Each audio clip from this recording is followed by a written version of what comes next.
When I went to my first cancer support group meeting, I didn't really know what to expect. My thoughts were still back at my doctor's office, hearing her say, "You have cancer."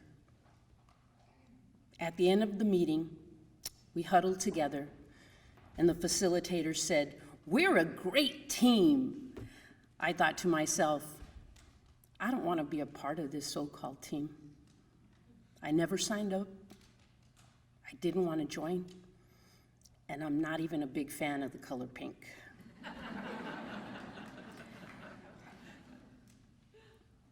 On April 16th, 2013, I was diagnosed with breast cancer stage 2. Stage 2 indicates a slightly more advanced form of breast cancer.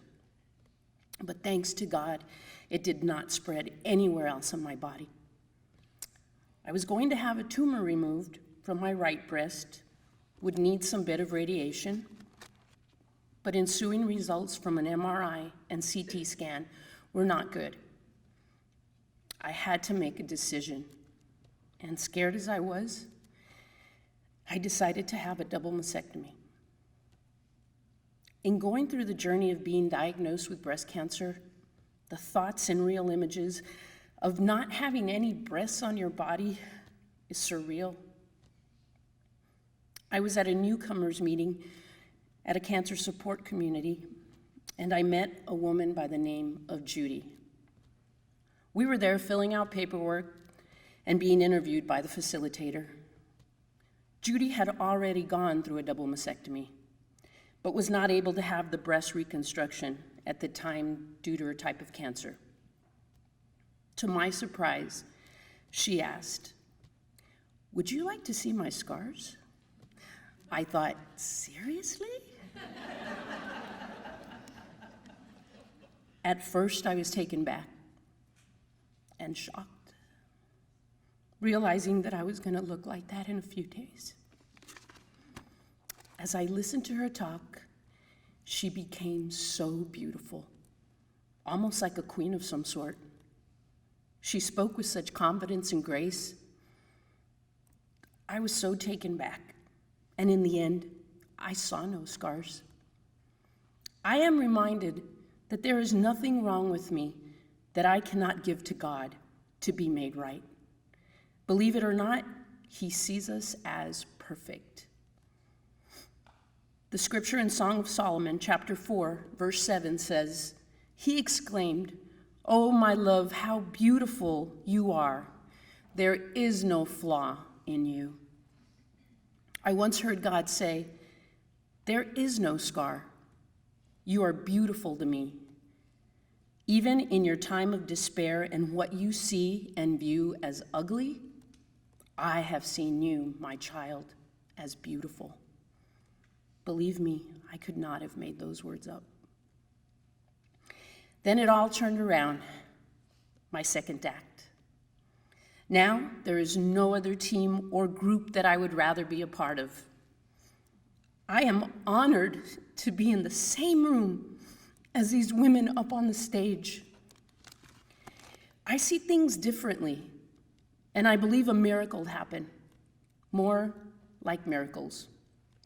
I truly believe God made me stop and realize, so you're not getting what you asked for, but look at what you have.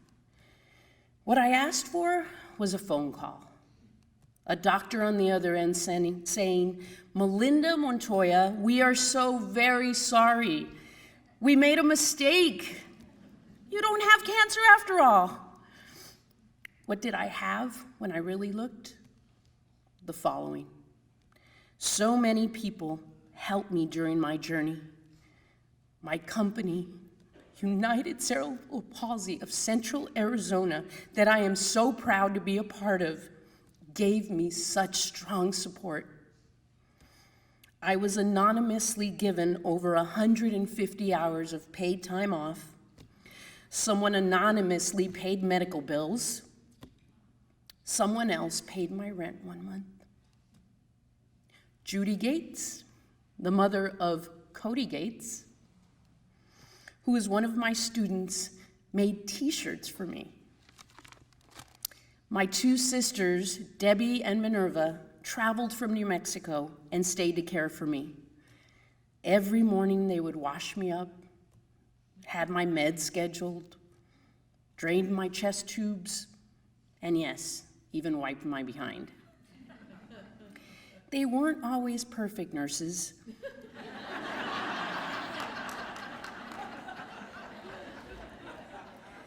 One of them once asked me to hold the box of bathroom wipes. As I was sitting there, I started to read the back of the container because I really had nothing better else to do. It said, "Works great on boats and automobiles."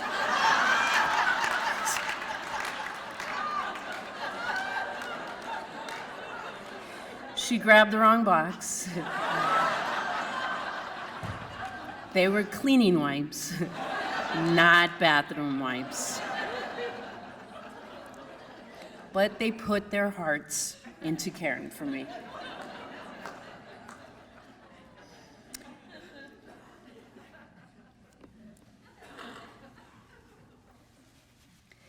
Then there was my amazing Nikki, who drove me to every appointment, sat with me through every round of chemo, along with her boxer Trapper. They never left my side. I will never forget when Trapper noticed I was crying. I had just finished taking a shower, and my hair was falling out. It was coming out in clumps. I covered my face with a towel. I looked up, and there he was. He put his head on my lap to comfort me. Nikki researched books, cooked incredible healthy meals. I became a vegan for 4 months, and she came up with a new and improved way to lose weight. She called it Vigo, a combination of being vegan and getting chemo. The cards and letters of hope and love kept pouring in. Now, I want to help others. I want to bring love and hope to others because of all the changes that have occurred in me. So what's changed?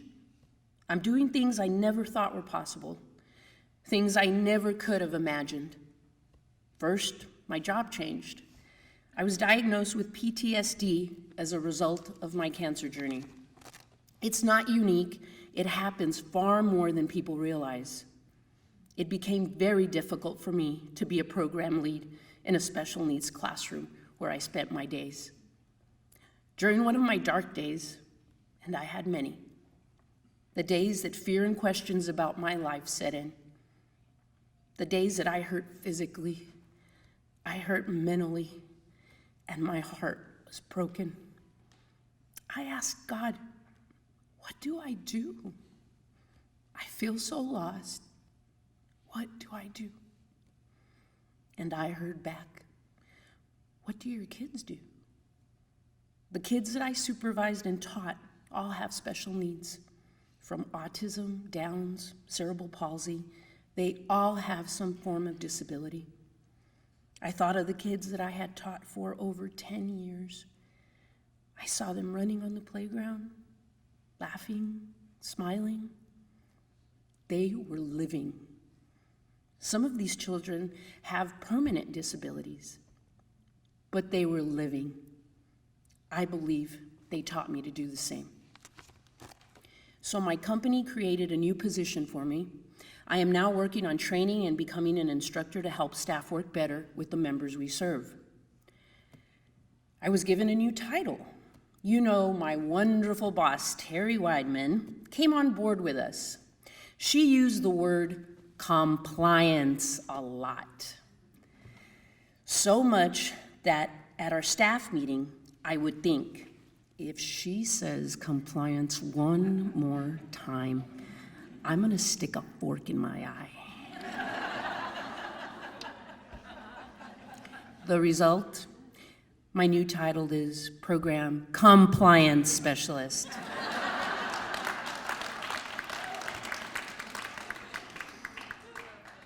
As a result, I've done and learned so many new things. I am continuing my training for certification as a prevention and support instructor.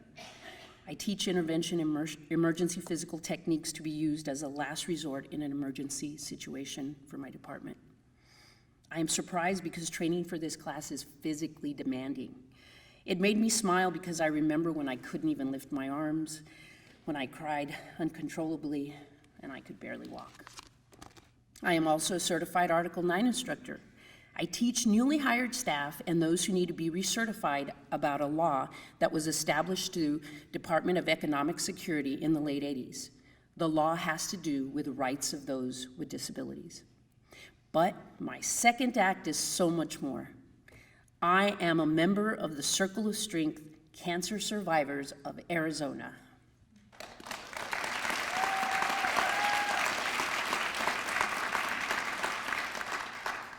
We volunteer almost every weekend for all types of cancer events. True, getting up at 4 or 5 on Saturday morning gets rough, but meeting so many amazing people, the serving and giving back, makes it all worth it. Our volunteers helped at the auditions for this show, and they're out in the lobby today.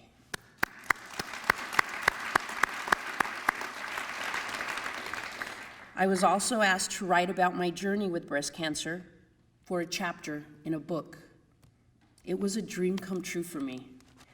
It allowed me to become a published author and to share my stories with so many people. Thank you, Peggy Peasley. In today's world, either someone is going through what I went through, or someone knows someone else who is going through it. I feel privileged that I have the opportunity to try to touch so many. Before breast cancer, I thought I was living, but now I have walked the path. I certainly have my scars, and I know the feeling of having chemo, the sense of crawling out of your skin. I have lost my hair, and I had a lot of hair. Think Lion King on a girl. In my second act, I am aware. I try to live intentionally. The flowers are much more, the sun, moon, and stars. I try to live in the present and enjoy each moment. People are so valuable to me, and I realize everyone has a purpose. Most importantly, this is what I took from my journey. I was reminded that this life is not about me. It is about others, and that is where the meaning is. It is where the blessings lie. God has given me a gift, and I want to share it freely.